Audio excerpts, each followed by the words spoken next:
Noah was 11, the year he started leaving his lunch on the bus stop bench. He never told anyone why. The old man who ate it never asked. It started in October, the kind of grey Tuesday morning nobody remembers the exact date of until it becomes the beginning of something. Noah was standing at the bus stop, breath fogging in the cold, backpack straps digging into his shoulders, when he noticed the man on the bench for the first time, 60s maybe, coat too thin for the weather, a shopping cart parked beside him with a blue tarp folded neatly over the top. Like even with nothing, he still believed in keeping things orderly. Noah had walked past that bench every school day for 2 years and never once seen anyone sitting there before dawn like that. He didn't say anything that first day. He sat at the far end of the bench, unwrapped his sandwich, ate half, and left the other half on the wood between them when the bus doors hissed open down the street. His hands were shaking a little, though he told himself it was just the cold. He didn't look back to see if the man took it. He didn't need to.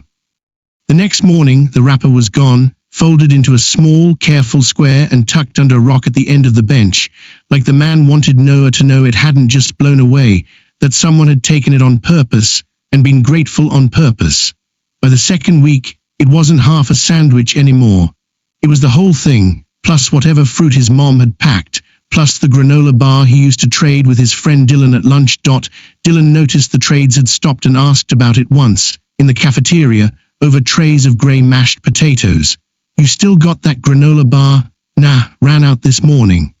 Dylan shrugged and didn't ask again, the way 12-year-olds let most things go without needing the full story. Noah started waking up 10 minutes earlier to make himself toast at home instead of buying the school breakfast, so there'd be more left to give away by the time he got to the bench. He never told Dylan where it was really going.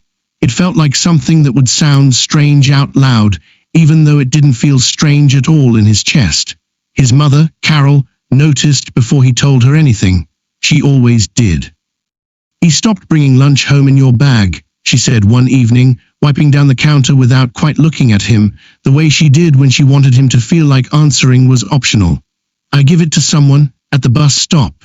She waited for more. He didn't offer any, partly because he wasn't sure how to explain it, and partly because some part of him worried that saying it out loud might make it stop being simple, so she didn't push. She just started packing a little extra the next morning, quietly, without comment, an extra apple, an extra sleeve of crackers, the way parents do when they've decided not to make a thing out of something that clearly already matters to their kid. Noah never learned the man's name that whole first winter. He learned other things instead. That the man always sat in the exact same spot on the bench, even in freezing rain, like moving might mean losing the place entirely. That he kept a small paperback novel in his coat pocket, its cover long gone, its pages soft from handling. That he never once said thank you out loud, but always nodded, once, deliberate, before looking away, like saying it plainly might cost him something he didn't have left to spare. Noah didn't need the words. The nod was enough. There was a boy at school, Tyler, 2 grades above him, who saw Noah at the bench one morning and made a comment in the hallway later that day. Something about feeding the bum, said just loud enough for a few other kids to hear and laugh. Noah felt his face go hot, the particular sting of being laughed at for something that had never once felt shameful to him until someone else decided it was. He didn't say anything back. He just kept his eyes on his locker, closed it, and walked to class with his jaw tight the whole period. That evening he left an extra cookie with the sandwich, like a small act of defiance nobody but the man on the bench would ever know about, a decision made entirely in private, which was, he was starting to understand, the only kind of decision that really counted for anything. It was February when Noah found out the man's name, and only by accident. A teacher, Mrs. Fenton, mentioned him in passing while the class walked past the hardware store 2 towns over on a field trip, boarded up now, a faded sign still legible above the door. "Alvarez Hardware," she'd said, more to herself than the class. "Man who ran it, Robert Alvarez, good man, terrible luck. Store closed during the recession, and I heard things got hard for him after that. Lost the store, then the apartment above it. Don't know where he ended up. Noah knew exactly where he'd ended up. He stood very still in the middle of the group, staring at the boarded windows, feeling something settle into place that he didn't have words for yet. He didn't say anything to Mrs. Fenton. He didn't want to make it a lesson for the whole class, didn't want Robert Alvarez to become a story other people got to have opinions about. He just filed the name away like something precious and didn't say anything to Mr. Alvarez either. He didn't want it to change the quiet, wordless rhythm they'd built. He just kept sitting at the far end of the bench, kept leaving what he had, kept not looking back. Spring came, then summer, when there was no bus stop and no school, and Noah worried quietly the whole break about who was leaving Mr. Alvarez a sandwich now. He asked his mom if they could drive by sometimes just to check, and she said yes without asking why. And some mornings in July, they'd pass the bench slow enough for Noah to see him there, and slow enough for Carol to roll down her window and hand a paper bag through without a word, like it was the most natural thing in the world. Once Mr. Alvarez tried to wave them off, embarrassed, and Carol had simply said, "It's really for Noah's peace of mind, not yours," and driven off before he could argue. Noah heard her say it and understood for the first time that his mother had made this a project too, in her own quiet way. By the fall Noah turned 12, it had become something neither of them said out loud, but both of them understood. Noah brought the food. Carol quietly doubled the grocery budget to make sure there was always enough. And Mr. Alvarez ate every bite and nodded. Once, every single morning, like a small ceremony neither of them needed to explain to anyone else. Noah started noticing small things changing. The paperback novel got swapped for a different one, meaning Mr. Alvarez had found a way to trade books somewhere. The cart's blue tarp got patched with silver duct tape after a storm tore a hole in it. Small evidence of a life still being lived, still being tended to, in the smallest ways available. Then came the 4 days. It was late January, brutal cold, the kind that made the news for wind chill warnings, the kind where Noah's mom made him wear 2 pairs of socks to the bus stop.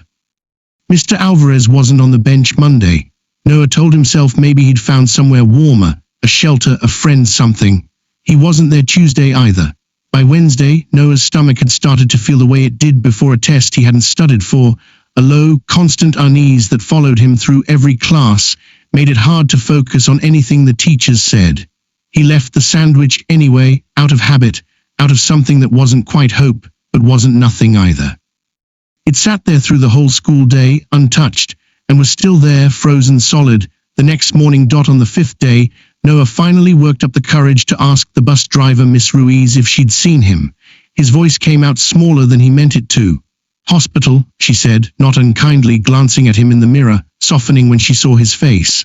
"Somebody called it in Monday morning, found him down by the underpass, bad fever, could barely stand. Pneumonia, I heard." "He's over at St. Mary's, you know him?" "Yeah," Noah said, "I know him." Noah didn't say anything else the whole ride to school.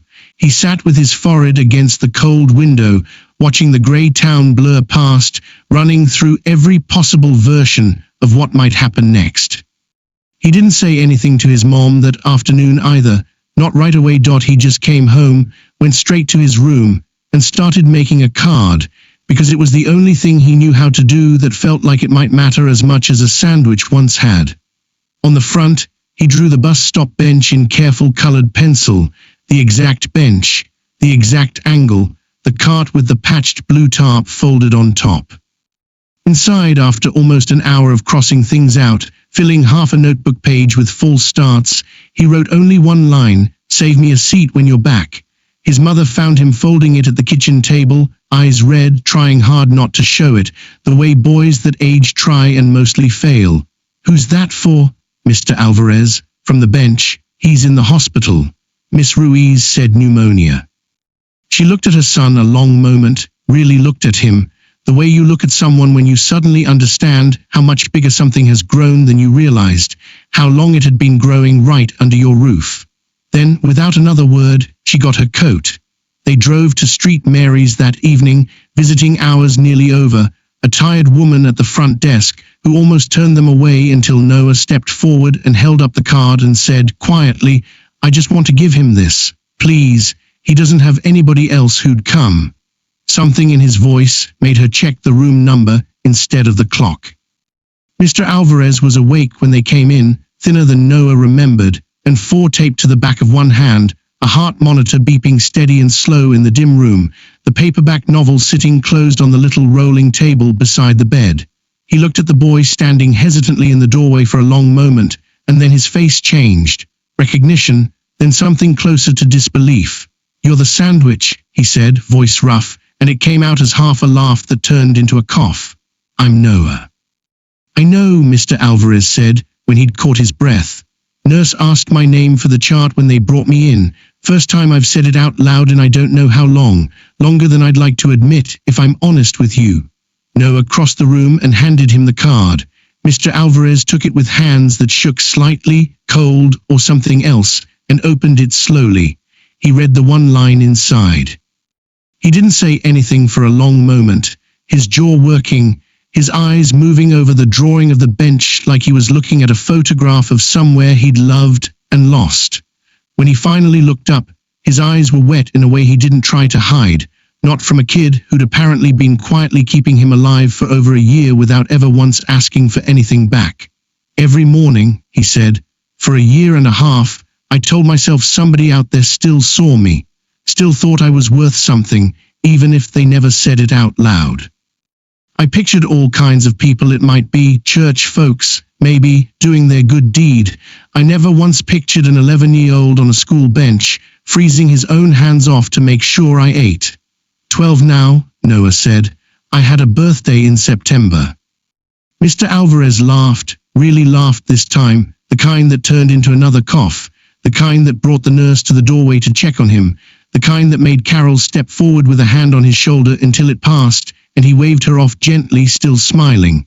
"You never told me your name either," Noah said, once the coughing settled, sitting down carefully in the chair beside the bed. "I found out from my teacher, by accident, on a field trip. We walked right past your old store." "Didn't think it mattered much anymore," Mr. Alvarez admitted, quieter now. "Man loses his store, loses his home.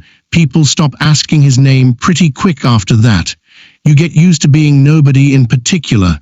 You start answering to hey you before you even notice you've stopped expecting anything else." He looked down at the card again, ran his thumb along the folded edge.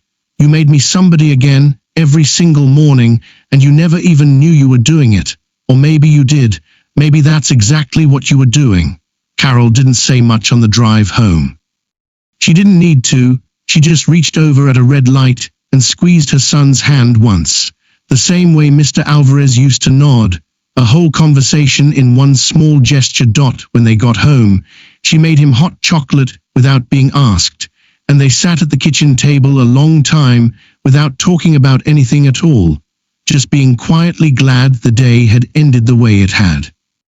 The next morning she made an extra sandwich too, wrapped it carefully, and left it in the fridge with a note taped to the outside, for whoever needs it. It became a habit in their house after that, an extra portion at dinner, an extra sandwich at lunch, not because anyone announced a rule, but because a 12-year-old boy had quietly taught his whole family what it looked like to notice someone the rest of the world had stopped noticing. Noah's little sister, only 7, started asking if she could pack a cookie in the extra bag too, and nobody ever said no. Mr. Alvarez came home from the hospital 3 weeks later. He was back on the bench the following Monday, wearing a coat noticeably warmer than the one Noah remembered, donated, it turned out, by the church his hospital nurse attended, though he never mentioned that part outright, just that he'd come into some luck lately. Noah noticed the new coat immediately and said nothing about it, understanding somehow, even at 12, that some kindnesses are better left unremarked on, just accepted quietly the way Mr. Alvarez had always accepted his. Noah sat down at the far end of the bench, same as always, and handed over the sandwich, same as always. Mr. Alvarez nodded once, same as always. Then, for the first time in a year and a half, he said it out loud. "Thank you, Noah." I just smiled, and when the bus pulled up that morning for the first time he looked back. Mr. Alvarez was already unwrapping the sandwich, sitting a little straighter than he used to, like being seen was its own kind of nourishment, the kind that doesn't run out just because someone finally says thank you for it. 3 years later, the bench had a small brass plaque on it that Noah's whole street had chipped in for, nothing elaborate, just a name and a line. For Robert, who was never nobody. Mr. Alvarez was living in a small apartment 2 blocks from the school by then, working part-time at the hardware store that had reopened under new ownership, hired by an owner who'd heard the story from a kid who wouldn't stop telling it, a 15-year-old by then, taller than the bench itself, who told it to anyone who'd listen, not for credit, but because he thought people needed to hear that this kind of thing was possible. Noah still stopped by some mornings, and Mr. Alvarez still made him coffee, terrible coffee, Noah always said, though he drank every cup, sitting on an overturned crate in the back of the hardware store, talking about nothing in particular, the way people do when the friendship stopped needing an occasion a long time ago. Some mornings, Noah would catch sight of a different kid at a different bus stop somewhere in town, sitting a little too close to someone the rest of the world had stopped looking at. And he'd feel something warm settle in his chest, and think about how it had all started with half a sandwich he'd almost decided not to leave behind that first grey Tuesday. He never did tell anyone the whole reason he'd started. Not even his mom, not fully, not even years later, when she asked him outright over dinner one night, half joking, wanting the real answer at last. But if you'd asked him, he'd have told you it wasn't complicated at all. He just didn't like the idea of anyone eating lunch alone, not even a stranger. Not even once. And it had never once occurred to him, not for a single morning of it, that what he was doing was anything other than the most ordinary thing in the world, the kind of thing anyone would do if they only stopped to notice who was sitting alone on the bench beside them.